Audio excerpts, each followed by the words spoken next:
dear students, so last time we have talked about the matrices. Okay, matrices के बारे में हम लोगों ने लास्ट टाइम बात की थी. आज वो टॉपिक हम लोग थोड़ा आगे बढ़ाते हैं और आज का जो हमारा टॉपिक रहेगा वो सिमेट्रिक स्क्यू सिमेट्रिक मैट्रिक्स. इसके अलावा हम लोग हर्मिशियन स्क्यू हर्मिशियन पे भी बात करेंगे एंड साथ ही साथ आने वाले लेक्चर में हम लोग थोड़े सम्स करेंगे जो symmetric skew symmetric Hermitian skew Hermitian as well as inverse of the matrix के. ओके, तो ये हमको एक और लेक्चर चाहिए. आज का जो लेक्चर है वो थियोरेटिकल है. कल जो लेक्चर आएगा या इसके बाद वाला जो लेक्चर आएगा वो थोड़े सम्स पे बेसिस पे रहेगा और वो कंप्लीट करके हमारा ये चैप्टर यहाँ पे कंप्लीट हो जाएगा. सो डियर स्टूडेंट, तो अब हम लोग मैट्रिसेस के बारे में हम सब मैट्रिसेस के बारे में जानते हैं. मैट्रिसेस क्या होता है student? It is called the array of numbers. Okay, that is the arrangement of the numbers. Array of numbers मतलब क्या होता है? That is the arrangement of the numbers. Arrangement of the numbers यानी numbers को जब आप arrange कर देते हो in some rectangular form, then it is called matrices. इसको हम क्या बोलेंगे स्टूडेंट? मैट्रिसेस बोलेंगे. अब उसको डिनोट किस तरह से किया जाता है? It is denoted by capital alphabet A, capital alphabet B, C, so okay. ये सब हम लोगों ने लास्ट टाइम डिस्कस कर लिया हुआ है. ये A, B, C किस तरह से डिनोट होता है. एडिशन ऑफ द मैट्रिसेस ये भी हम लोगों ने बात किया हुआ है. स्केलर मल्टीपल ये भी हम लोगों ने बात किया हुआ है. अगर आप लोगों ने नहीं देखा हुआ है तो इसके पहले का वीडियो आप लोग देख लीजिएगा, उसमें ये सब किया हुआ है. ओके, A, B, C ये सब हम लोगों ने बात किया हुआ है कि किस तरह से मैट्रिसेस को हम लोग डिनोट करते हैं.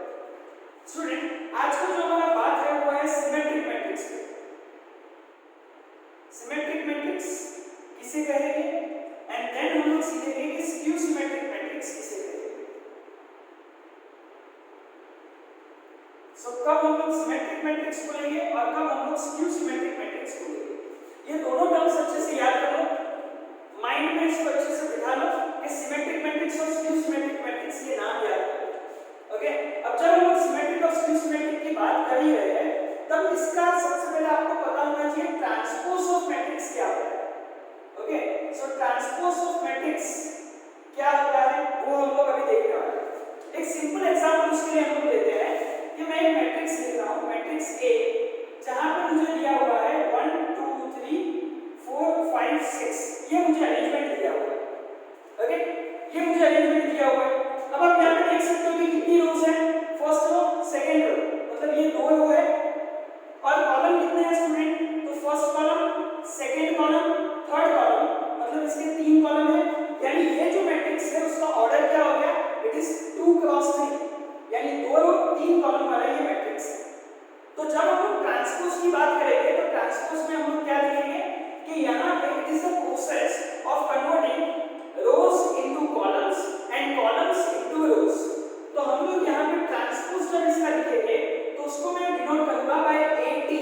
AT का मतलब क्या होता है? Transpose of the matrix. Okay, so now transpose of the matrix में हम लोग क्या करेंगे, ये जो 1 4 है, जो कॉलम है उसको मैं रो बना दूंगा. तो ये 1 4 को मैंने ऐसे लिख दिया 1 4 करके. ये 2 5 जो है उसको मैं इस तरह से लिख दूंगा और ये जो 3 6 है उसको मैं इस तरह से रिप्रेजेंट कर दूंगा. ओके, सो यहां पे आप देख सकते हैं कि A जो है वो मैंने क्या लिख दिया? A transpose. सो मैंने क्या किया, जो रोज थे उसको मैंने कॉलम्स में कन्वर्ट कर दिया. That is the transpose of the matrices. Student, आज का जो हमारा टॉपिक है सिमेट्रिक मैट्रिक्स पे है. सिमेट्रिक मैट्रिक्स कब अप्लाई होता है वो मैं आपको लिख देता हूं. Okay, so let A be the square matrices. Let A be the square matrices. हमारा जो A है वो स्क्वायर मैट्रिसेस है, यानी A जो है वो स्क्वायर मैट्रिसेस है. मतलब उसका ऑर्डर क्या होगा? तो आइदर स्क्वायर मैट्रिसेस किस तरह के होते हैं मैं आपको बता देता हूं. स्क्वायर मैट्रिसेस जैसे ही मैं बोलता हूं तो उसका मतलब क्या है कि number of rows is equal to number of columns. ये चीज याद रखिएगा कि जितनी उसमें रोज है उतने ही उसमें कॉलम्स होंगे. इसके कहने का मतलब क्या है? आइदर 2 क्रॉस 2, 3 क्रॉस 3, 4 क्रॉस 4, ऐसे सब मैट्रिसेस के फॉर्म. ओके, सो यहां पे हमारे पास A है जो स्क्वायर मैट्रिसेस है. और अगर इसमें if A is equal to A transpose हुआ, if A equal to A transpose मतलब आपके पास A है, आपने उसका A ट्रांसपोज किया तो आंसर आपको क्या मिल रहा है? सेम मिल रहा है. तो उसको हम लोग क्या बोलेंगे? That is called the symmetric matrices. क्या बोलेंगे हम लोग उसको? Symmetric matrices.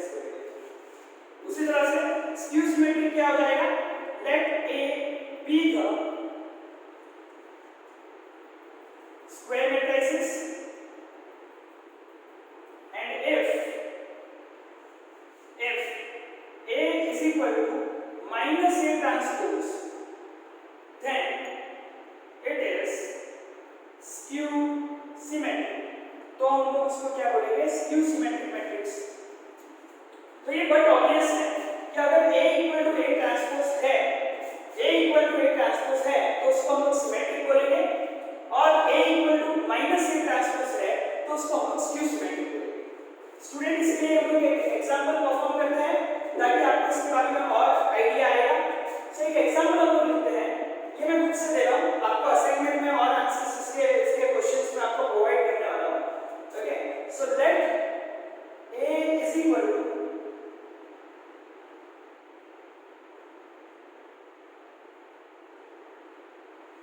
ये हमारा 3 क्रॉस 3 मतलब कि स्क्वायर मैट्रिसेस मैंने लिया हुआ है, ये थोड़ा हम लोग यहां पे लिखते हैं। Okay, then check whether the given matrices is symmetric or not। तो ये आपका क्वेश्चन है जहां पे आपको एक मैट्रिक्स दिया हुआ है और आपको चेक करना है कि जो आपका मैट्रिक्स है वो सिमेट्रिक है या नहीं।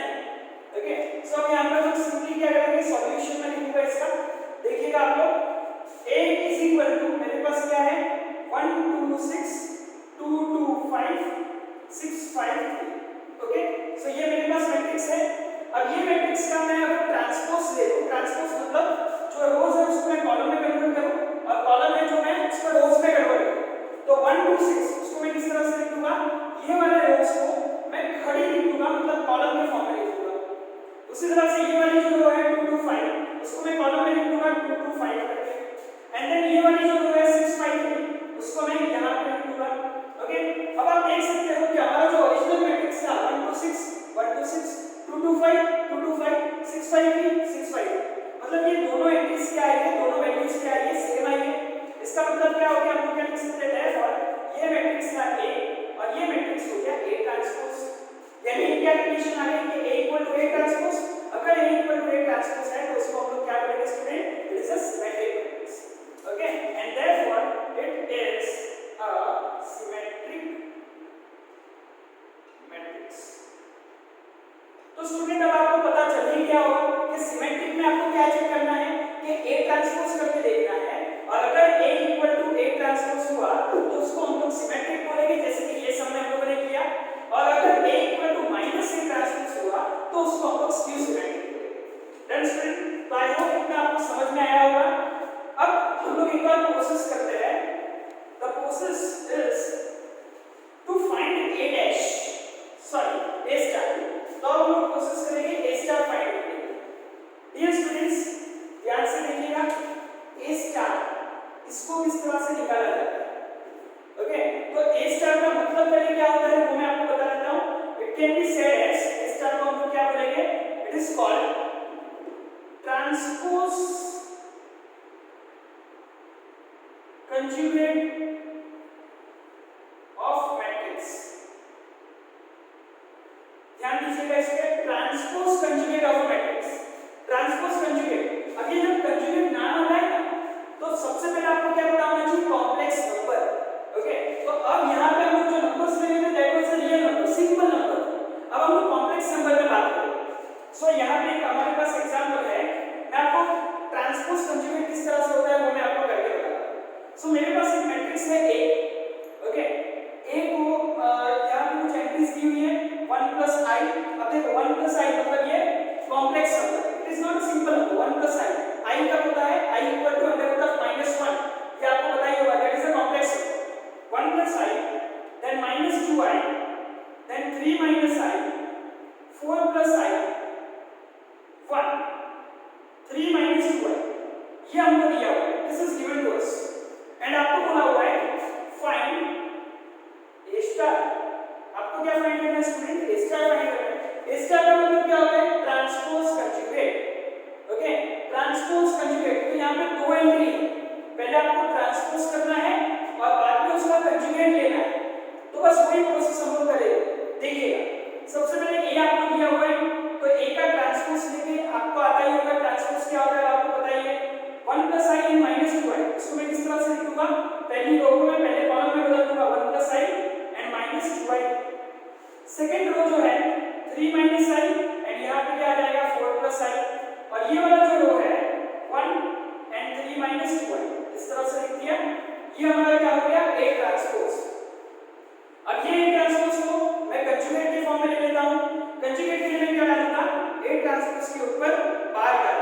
ए ट्रांसपोज तो है ही, ए ट्रांसपोज के ऊपर मैं बार डाल दूंगा, तो बार डालने से क्या होगा, आई के आगे जो भी साइन है उसको आपको चेंज कर देना है।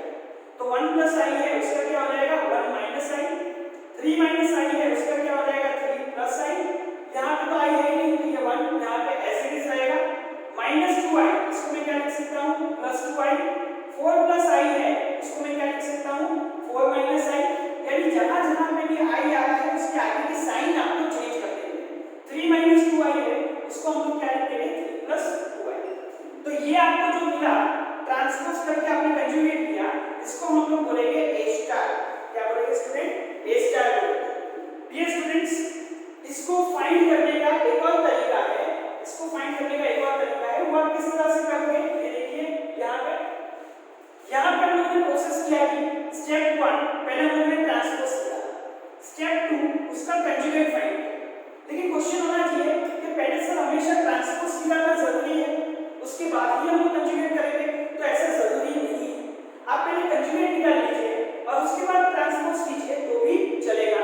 तो देखिए यही क्वेश्चन मैं यहाँ पे लिख रहा हूँ, मेरे पास ए जो दिया हुआ है वो क्या दिया हुआ है 1 plus I, then minus 2i, then 3 minus I, 4 plus I, 1 and 3 minus 2i, ये मुझे दिया हुआ है। ओके, अब मैं पहले इसका कंजुगेट कर देता हूँ।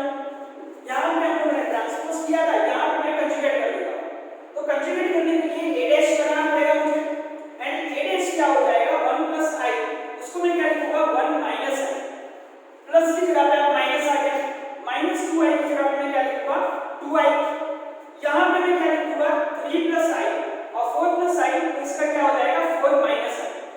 ओके, 1 यहाँ पे एक सिंपल नंबर है तो वो एज इट इज रहेगा, 3 माइनस 2i उसकी जगह पे मैं क्या लिखूंगा 3 प्लस 2i। तो ये मेरा कंजुगेट हो गया। ओके, ये कंजुगेट हो गया। अब इसका मैं ट्रांसपोज करूंगा, क्या करूंगा I do the transpose of, so ये कंजुगेट का मैंने ट्रांसपोज अब मैं करने जा रहा हूं। अब ट्रांसपोज जब करूंगा तब यहां पे जो कॉलम है वो रो में चेंज हो जाएगा। सो यहां पे मुझे क्या मिलेगा 1 माइनस आई एंड 2i है, तो ये 2i को मैं यहां पे लिखूंगा। Okay, 3 plus i and 4 minus i है, तो उसको मैं 3 plus i and 4 minus i इस तरह से लिख दूंगा। Okay, and now 1 and 3 plus 2i है, तो 1 एंड 3 प्लस 2i मैं इसको कॉलम के फॉर्म में लिख दूंगा। ओके, सो ये जो रोज थी, ये जो रोज थी उसको मैंने क्या कर दिया कॉलम के फॉर्म में लिख दिया। ओके, अब आप यहाँ पे देख सकते हो, कि ये वाली जो एंट्री आई है 1 माइनस आई, तो यहाँ पे भी 1 माइनस आई आई, यहाँ पे 3 प्लस आई, तो यहाँ पे भी 3 प्लस आई आया, यहाँ पे 1 है तो यहाँ पे भी 1 है, यहाँ पे 2i है तो यहाँ पे भी 2i है, यहाँ पे 4 माइनस आई है, यहाँ पे भी 4 माइनस आई है, यहाँ पे 3 प्लस 2i है, यहाँ पे भी 3 प्लस 2i है। इसका मतलब क्या होगा स्टूडेंट कि ये दोनों वैल्यू ए स्टार की है। कहने का मतलब ये है कि आप कंजुगेट का ट्रांसपोज कीजिए या ट्रांसपोज का कंजुगेट कीजिए, दोनों आंसर आपको एक जैसे मिलेंगे। ओके, सो इसको मैं किस तरह से लिख सकता हूं A star can be written as, you can write it as a transpose का कंजुगेट और ए कंजुगेट का ट्रांसपोज, दोनों ही हम लोग चलेंगे। ओके, तो ये चीज याद रखना, जब भी आपको बोला हुआ फाइंड ए स्टार तो आपको क्या करना है ए ट्रांसपोज का कंजुगेट कर देना है या ए कंजुगेट का ट्रांसपोज कर देना है। ओके स्टूडेंट्स, सो नाउ अब हमारे टॉपिक पे हम लोग आ जाते हैं, जो मेन टॉपिक है हमारा आज का और लास्ट टॉपिक है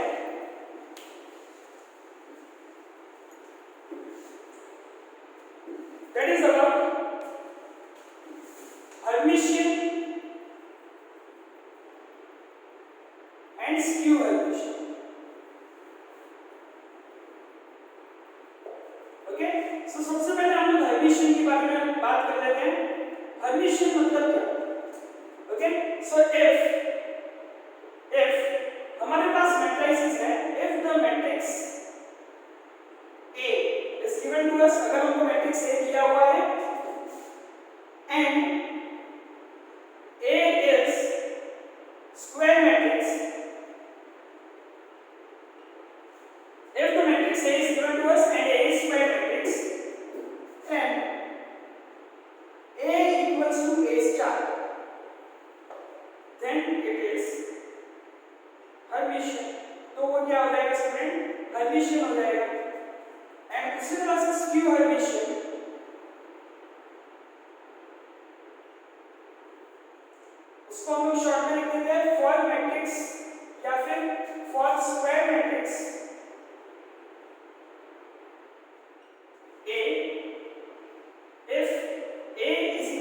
minus a star, then it is